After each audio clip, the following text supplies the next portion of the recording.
When you read workout advice or example workouts, you often get to read that you should go for a medium intensity or a high intensity, but that you shouldn't overexhaust yourself.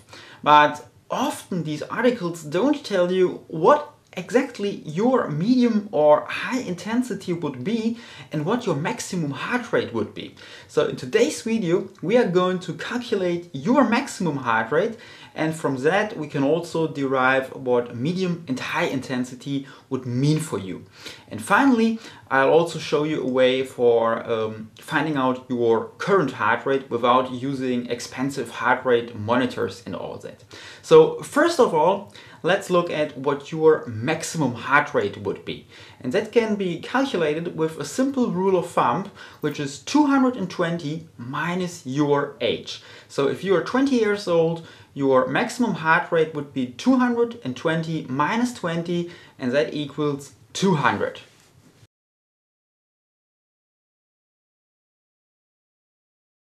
Now that we know your maximum heart rate, we can go and use that to find out what for you as a person medium and high intensities would be. Medium intensity is usually defined as 50 to 70% of the maximum and high intensity as 70 to 85%.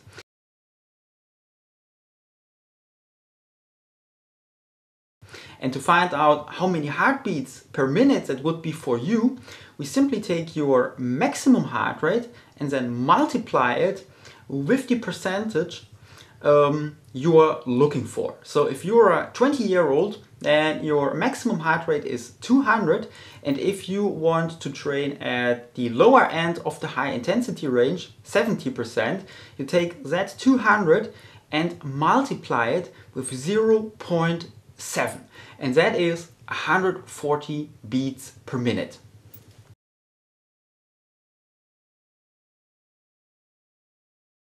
As another example, let's say again you are that 20-year-old, your maximum heart rate is 200 and you want to go for an easy cardio workout at 50% of the maximum. You go, take the 200 and multiply it with 0.5. So what is on the right side of that decimal point is the percentage of what you are looking for, the range you are looking for. So for that easy cardio workout, it's 200 times 0.5, and that is 100 beats per minute.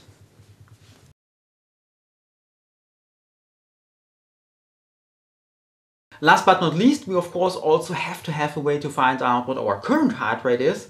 And to find that out, we don't need some expensive pulse monitor or some other gadget that costs a lot of money. We just need two fingers and a cheap watch that can tell us seconds. And what we do is we take two fingers here and press them to our neck where we can feel the pulse, or to our wrist at a position where we can feel the pulse, and then count the number of beats within 15 seconds and take that times 4. So if my watch here right now shows 30:55 when I start counting, I keep counting the beats until the watch reaches 31:10.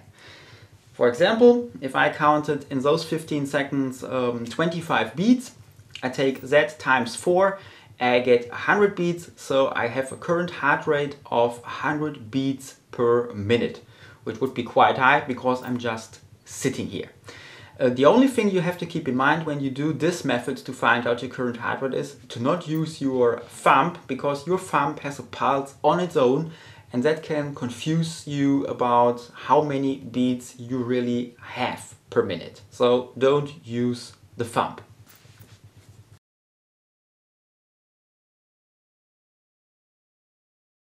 I hope this video helped you a bit finding your ideal intensities. Just keep in mind that when you use these calculations, that they are for healthy people, and if you have heart problems, you can just straight away use these to find out what your ideal ranges should be, and you should first consult with your doctor, which as a matter of fact goes for all people who plan on starting to work out. And this concludes this video. As always, thank you for watching. Until next time, bye bye.